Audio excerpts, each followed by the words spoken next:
Hello guys, আসসালামু আলাইকুম। আজকে আসলাম একটি পুকুরে তুরা ফেলার জন্য। তো এখন তুরাটি ফেলবো ঠিক মতো দাঁড়িয়ে সুন্দরভাবে তুরাটি গুছিয়ে নিয়ে মারলাম একটা জোরে পাক।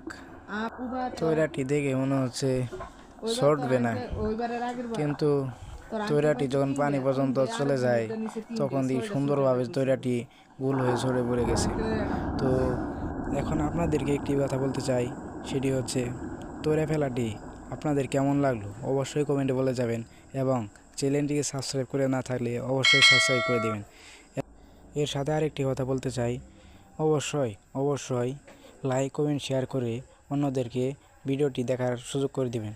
সকলকে ধন্যবাদ, ভালো থাকবেন, দেখা হবে পরবর্তী ভিডিওতে। আসসালামু আলাইকুম।